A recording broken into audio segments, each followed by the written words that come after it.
Hello everyone. सो आज की class में हम डिस्कस करेंगे फ़ज़ान रूल। फ़ज़ान रूल की ये हमारी सेकंड क्लास है। फ़ज़ान रूल की ये सेकंड क्लास है। अगर आपको देखनी है तो आप पहले फर्स्ट क्लास देखो, फिर आप सेकंड क्लास देखो, ठीक है। सेकंड क्लास में हम डिस्कस करेंगे size decreases as we move from left to right. जब हम पीरियोडिक टेबल में मूव करते हैं लेफ़्ट टू राइट तो हमारा कोवैलेंट करेक्टर क्या होता है, साइज घटती है तो कोवैलेंट करेक्टर क्या होता है, इंक्रीज़ होता है। क्यों? क्योंकि साइज इन्वर्सली प्रोपोर्शनल होती है किसके, कोवैलेंट करेक्टर के। जिसकी जितनी बड़ी साइज उसका कोवैलेंट करेक्टर उतना ही कम होता है, ठीक है। तो covalent character covalent character inversely proportional होता है किसके, आयनिक करेक्टर के, ठीक है। कोवैलेंट करेक्टर इन्वर्सली प्रोपोर्शनल होता है आयनिक करेक्टर के।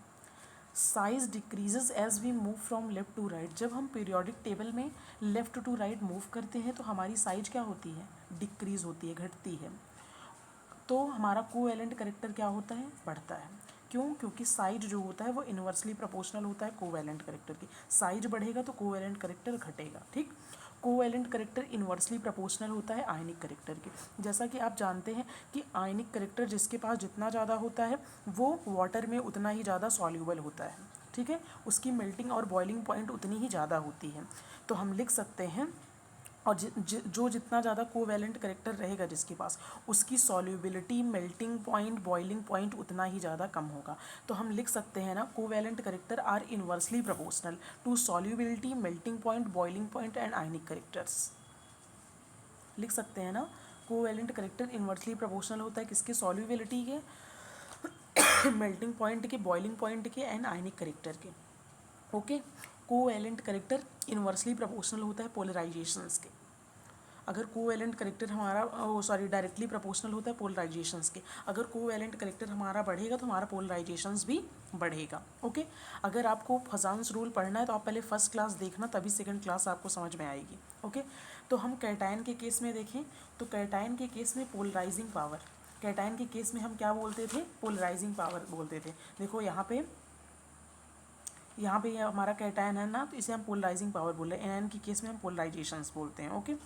तो हम लिख सकते हैं कैटायन के केस में polarising power, okay. Polarising power, इसमें क्या होगा, साइज ऑफ कैटायन। अगर हमारा कैटायन का साइज क्या होगा, स्मॉल साइज, अगर हमारा कैटायन का साइज स्मॉल होगा तो क्या होगा, पोलराइजिंग पावर इंक्रीज होगा। हम शॉर्ट में लिख दे रहे हैं, आप समझ लेना, पोलराइजिंग पावर बढ़ेगा और इसके साथ में कोवैलेंट करेक्टर भी बढ़ेगा, कोवैलेंट करेक्टर भी इंक्रीज होगा, ठीक है। जब हमारे कैटायन की साइज स्मॉल होगी तो पोलराइजिंग पावर बढ़ेगा, कोवैलेंट करेक्टर भी इंक्रीज होगा। फॉर एग्जांपल्स हम जैसे लें तो ये हमारा lithium plus charge, sodium plus charge, potassium plus charge and rubidium plus charge. इसमें अगर आपको देखना है कि सबसे छोटी साइज किसकी है, जब आप पीरियोडिक टेबल में लेफ़्ट टू राइट मूव करते हो या लेफ़्ट टू राइट मूव करते हो, हमने क्या यहाँ पे देखा, size decreases as we move from left to right. Size घटती है जब हम लेफ़्ट टू राइट मूव कर रहे हैं। तो यहाँ पे लिथियम, सोडियम, पोटेशियम, रुबिडियम क्या है, टॉप टू बॉटम आ रहे हैं ना पीरियोडिक टेबल में। जब टॉप टू बॉटम आएंगे तो साइज क्या होगी, बढ़ेगी, साइज हमारी बढ़ेगी। और जब साइज बढ़ेगी तो क्या होगा, साइज बढ़ेगी तो पोलराइजेशन पावर घटेगा। क्यों? अगर स्मॉल साइज होगी तो पोलराइजेशन पावर इंक्रीज होगा, तो लार्ज साइज होगी तो पोलराइजेशन पावर घटेगा। तो हमें देखना है स्मॉल साइज जिसकी जितनी ज़्यादा होगी उसका पोलराइजेशन पावर या कोवैलेंट करेक्टर उतना ही ज़्यादा होगा, ठीक है। तो सबसे छोटी साइज किसकी है, सबसे छोटी साइज लिथियम की है, क्योंकि हम मूव कर रहे हैं कैसे, टॉप टू बॉटम ना, लिथियम, लीना की रब से फरियाद। तो साइज जिसकी जितनी ज़्यादा छोटी उसमें कोवैलेंट करेक्टर उतना ज़्यादा। तो ये इसका ऑर्डर ऐसे हो जाएगा, ओके। नेक्स्ट एग्जांपल हम देखें, नेक्स्ट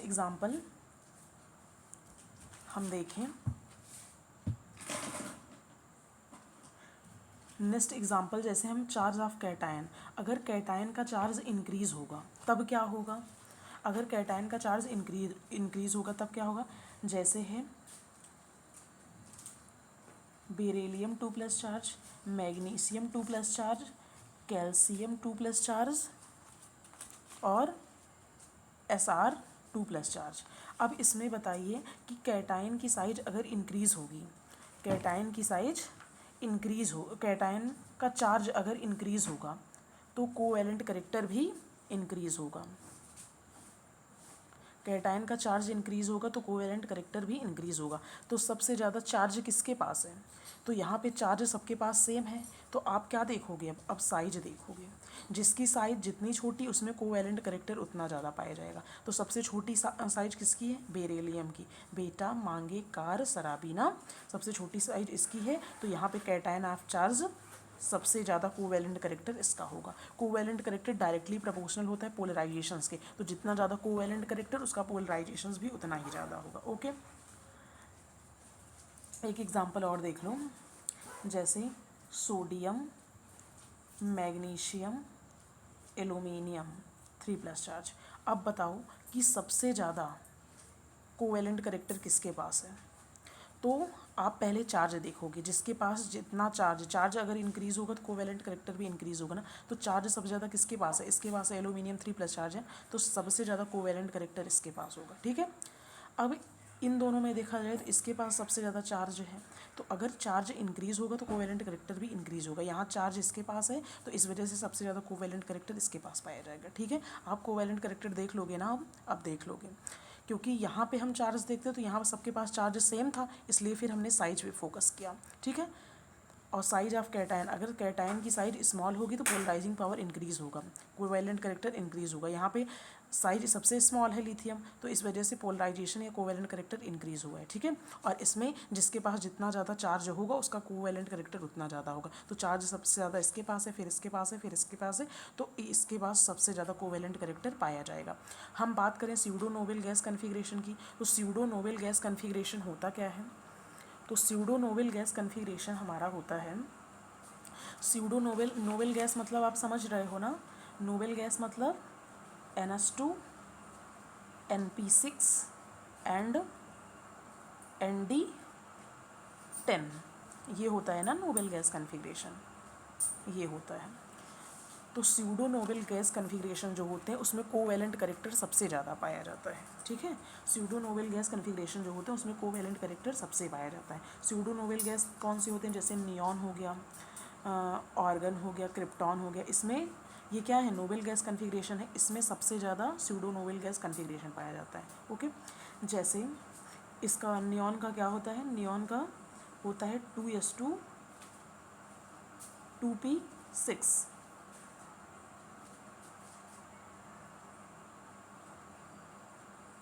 2p6 3d10,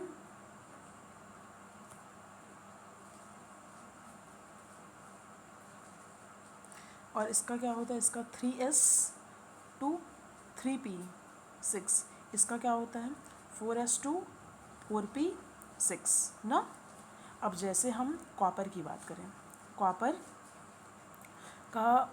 कॉपर है ये, तो कॉपर का एटॉमिक नंबर कितना होता है? 29। इसका इलेक्ट्रॉनिक कन्फिग्रेशन आपने 10th 12th में पढ़ा होगा ना, 1s2 2s2 2p6 3s2 क्या होगा? 3s2 3p6 3d10 4s1, यही तो होता है। क्यों 4s1 होता है? क्योंकि कॉपर जो होता है वो एक्सेप्शन होता है, अपवाद होता है ना, इस वजह से इसमें 4s1 होता है। ठीक है, अब जैसे हम कॉपर प्लस चार्ज कर दें तो केमिस्ट्री में प्लस का मतलब माइनस, एक माइनस हो जाएगा, तो ये हो जाएगा 1s2 2s2 2p6 3s2 3p6 3d10, हमने एक माइनस कर दिया ना, एक हमारा माइनस हो गया। ठीक है, एक हमारा माइनस हो गया। अब ये क्या है? ये है हमारा स्यूडो नोबेल गैस कन्फिग्रेशंस ना।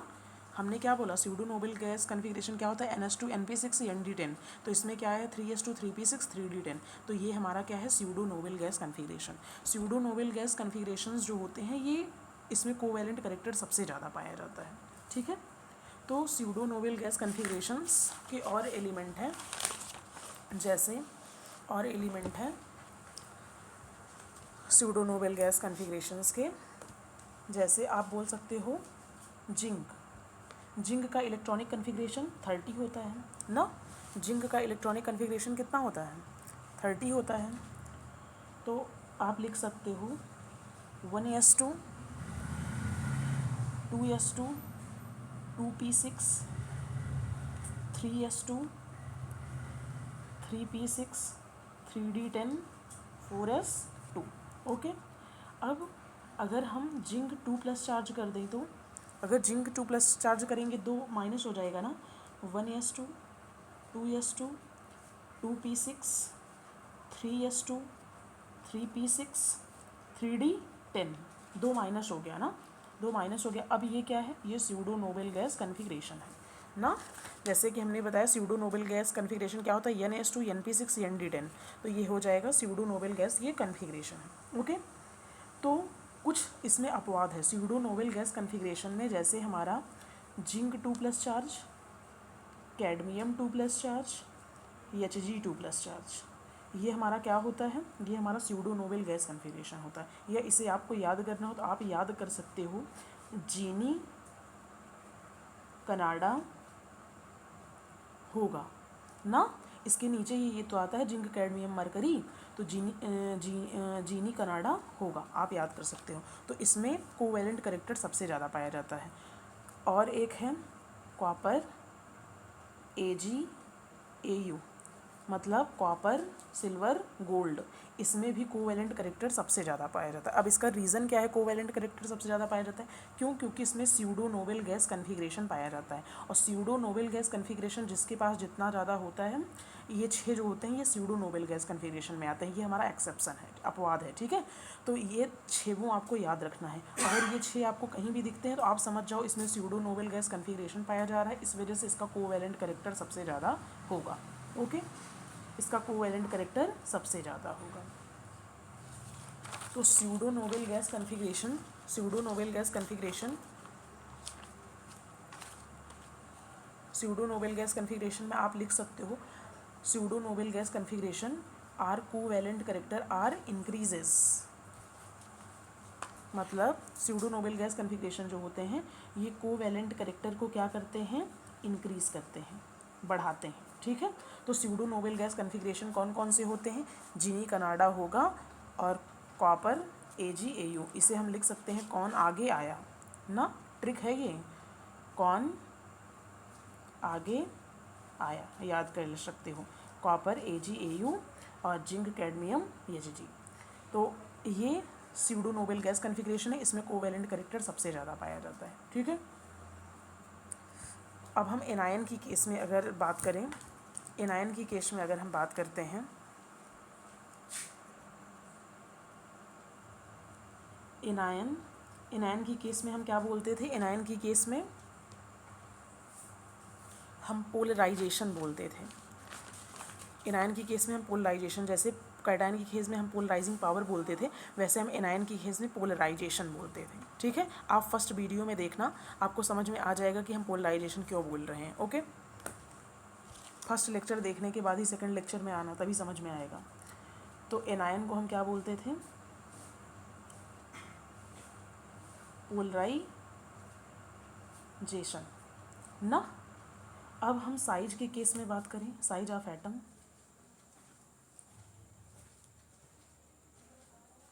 साइज ऑफ एटम के केस में हम बात करें तो क्या हो जाएगा? अगर एनायन की साइज इंक्रीज होगी, साइज इंक्रीज होगी तो पोलराइजिंग पावर भी इंक्रीज होगा, पोलराइजेशंस भी इंक्रीज होगा, ठीक है। और पोलराइजेशन इंक्रीज होगा तो कोवेलेंट करेक्टर भी इंक्रीज होगा। हम शॉर्ट में लिख दे रहे हैं, आप समझ जाना। साइज इंक्रीज होगी, कैटायन की साइज, एनायन की बात कर रहे हैं, एनायन की साइज बढ़ेगी तो पोलराइजिंग पावर भी इंक्रीज होगा, कोवेलेंट करेक्टर भी इंक्रीज होगा।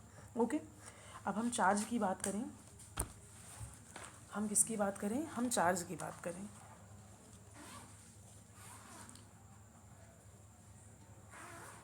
चार्जेस ऑफ एनायन, अगर हम एनायन की चार्ज की बात करें तब क्या हो जाएगा? तब हो जाएगा हमारा polarising power increases, polarising power बढ़ जाएगा और कोवेलेंट करेक्टर भी इंक्रीज हो जाएगा, बढ़ जाएगा, ठीक है। अगर एटम का, एनायन के केस में एटम की साइज बढ़ेगी तो पोलराइजिंग पावर भी बढ़ेगा, कोवेलेंट करेक्टर भी बढ़ेगा। अगर एनायन का चार्ज बढ़ेगा तब क्या होगा, पोलराइजिंग पावर भी इंक्रीज़ होगा और कोवेलेंट करेक्टर भी इंक्रीज़ होगा। ओके, बस इतना ही देखना है। अब शॉर्ट में एक बार फजान्स रूल ऐसे डिस्कस कर लेते हैं, फिर उसके बाद हम क्वेश्चंस लगाएंगे। ओके, तो फजान रूल में हमने क्या पढ़ा था, फजान्स रूल, फजान्स रूल में हमने क्या पढ़ा था, फजान रूल में हमने पढ़ा था कि इसमें कैटायन होता है और एनायन। फर्स्ट ऑफ ऑल तो फजान एक साइंटिस्ट थे जिन्होंने बताया कि आयनिक करेक्टर जो होते हैं उसमें कोवेलेंट करेक्टर भी पाया